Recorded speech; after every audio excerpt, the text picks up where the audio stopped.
안녕하세요. 반려동물 전문가 권혜영입니다.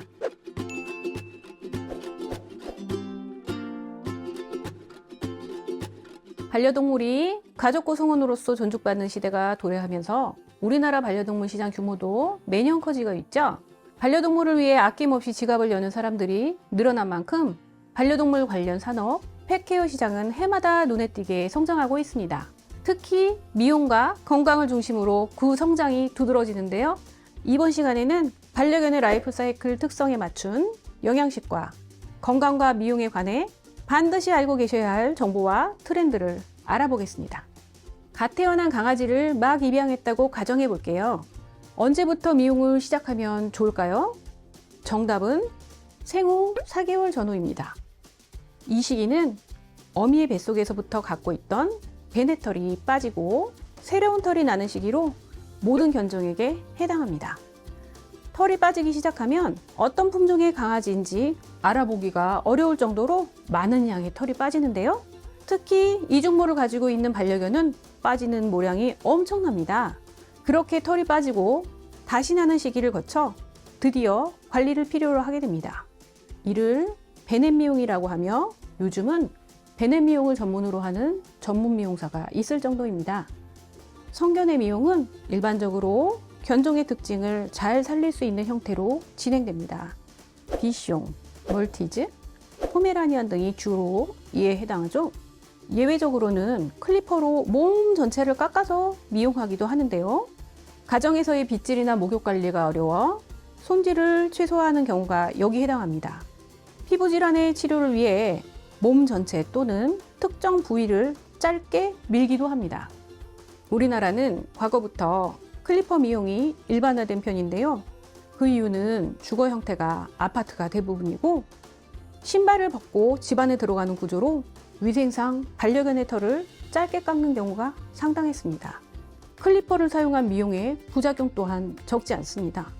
클리퍼로 미용한 뒤 털이 제대로 나지 않는 알로페시아 증후군을 앓게 되는 개들이 있으며 그 부작용을 아는 보호자라면 가위로 털을 정리하는 미용을 선택합니다. 이러한 관점에서 가위로 다듬는 미용의 형태가 날로 발전하여 품종적인 특징을 돋보이도록 하는 여러 형태의 미용들이 최근까지 많은 발전을 이루어 왔습니다. 램클립은 말 그대로 양의 모양을 본뜬 미용 방법인데요.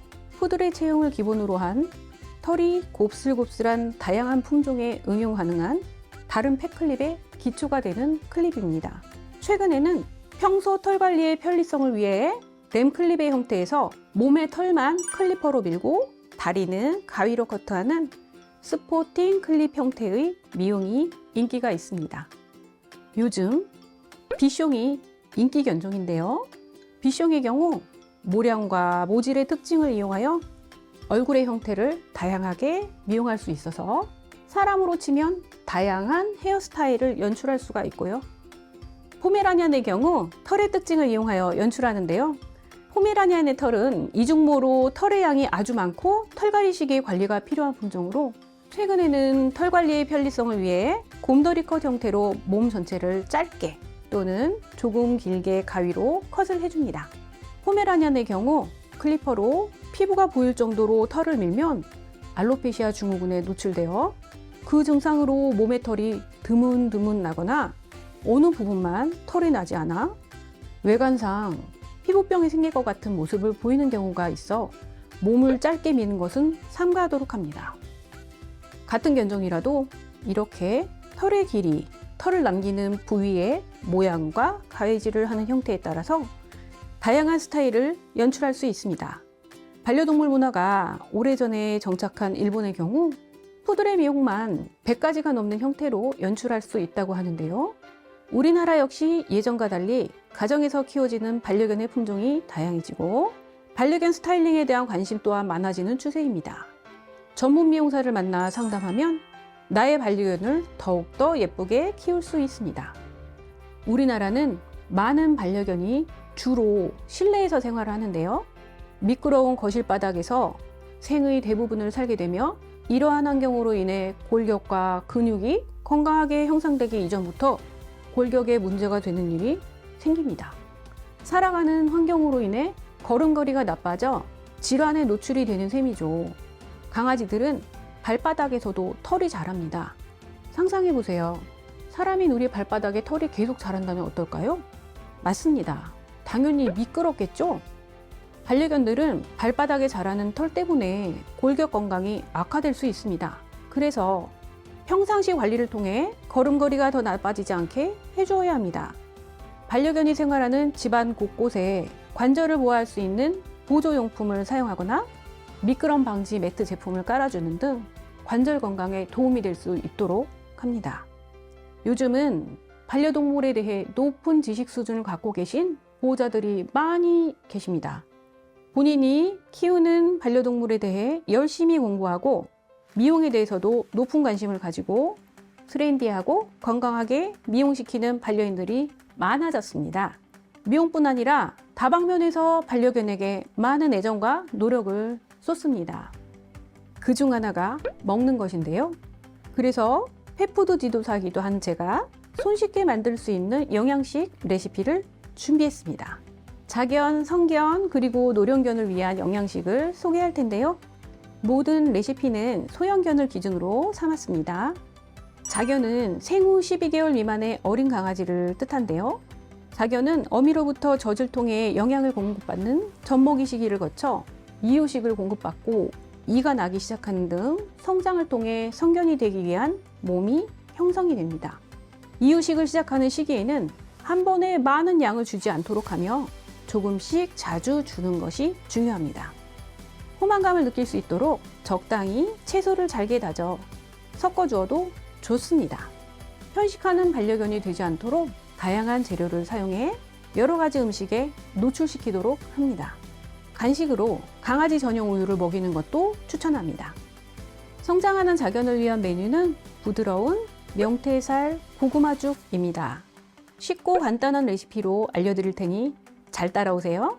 재료는 명태살 100g, 고구마 100g, 쌀가루 20g, 물 150ml를 준비합니다. 믹서기에 고구마, 명태살과 물을 조금 넣고 갈아줍니다. 냄비에 갈아둔 재료를 넣고 쌀가루를 섞어준 뒤 눌어붙지 않도록 중약불에 저어가면서 익힙니다. 수저로 떠보아 죽이 느낌이 나도록 물을 조금씩 섞어가며 농도를 맞춥니다. 너무 간단하고 쉽죠? 맛있는 죽으로 반려견의 행복도가 한층 올라갈 것입니다. 다음은 성견을 위한 레시피입니다. 성견의 시기가 시작되는 시점은 생후 12개월이 지나는 시기입니다. 이 시기는 젊고 건강한 몸을 유지하기 위한 영양 공급이 중요한 시기입니다. 이 시기엔 편식하는 습관이 생기지 않도록 특히 신경을 써주어야 하는데요. 그렇다고 급여하는 영양소에 너무 집착할 필요는 없습니다. 싱싱한 채소와 과일을 잘 먹을 수 있도록 해주며 먹이면 안 되는 것들을 주의하여 공급합니다. 지금부터 성견을 위한 레시피 소간 브라우니를 소개할게요. 앞서 소개한 자견용 레시피보다는 과정이 복잡하니 메모 잊지 마세요. 소간 브라우니를 만드는 재료입니다. 소간 200g, 쌀가루 100g, 무염버터 25g, 달걀 1개, 우유 50ml를 준비합니다. 손질한 소에 간 쌀가루, 달걀을 믹서기에 넣고 녹인 버터를 넣고 갈아줍니다.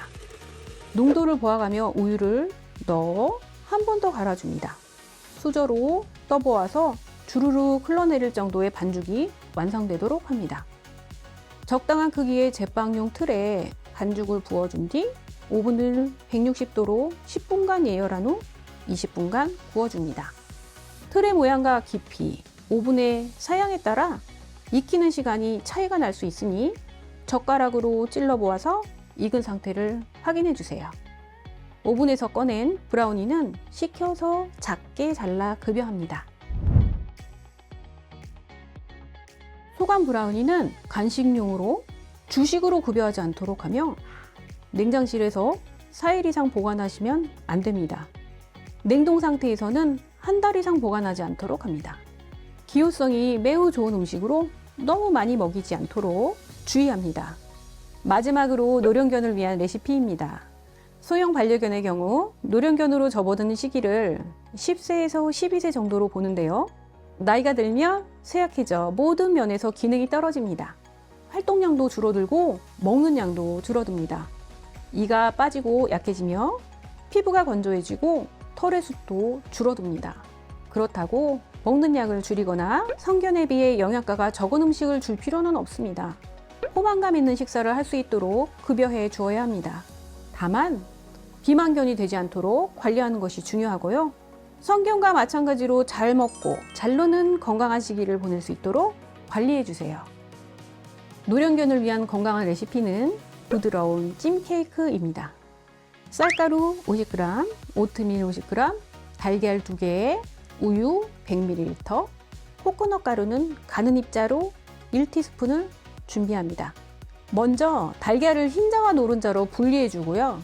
흰자는 머랭을 쳐서 거품을 단단하게 내주고 노른자는 쌀가루와 오트밀, 우유와 함께 섞어줍니다. 여기에 머랭친 달걀 흰자를 조금씩 섞어가며 저어줍니다. 반죽이 완성되면 실리콘으로 된 머핀 틀에 반죽을 넉넉히 부어줍니다. 찜기에 물을 부어 김이 나도록 끓어오르면 머핀 틀을 넣고 10분 정도 쪄주면 완성입니다. 다 익은 케이크는 식힌 뒤 틀과 분리하여 줍니다. 부드럽고 맛있는 찜 케이크, 노령견에게는 최고의 간식인데요. 냉장실에서 4일 이상, 냉동 상태에서는 한 달 이상 보관하지 않도록 주의해 주세요. 개는 사람의 곁에 오랜 시간을 함께 왔으며 적응력이 뛰어나고 잡식성이 강한 동물입니다. 반려견에게 사람이 먹는 것을 주면 안 된다고 말씀하시는 분들이 계십니다. 그러나 몇 가지 주의할 음식을 제외하고는 대부분 몸에 이롭습니다. 제철 과일과 채소, 곡류는 반려견에게 훌륭한 영양소 공급원이 됩니다. 영양소 공급을 전적으로 사료에만 의존하는 것보다 다양한 식재료를 이용해 자주 음식을 만들어 먹이면 좋을 것 같습니다. 그렇다면 소중한 반려견은 우리 곁에 더 건강한 모습으로 오래오래 함께 할 수 있지 않을까요? 지금까지 반려동물 전문가 권혜영이었습니다. 감사합니다.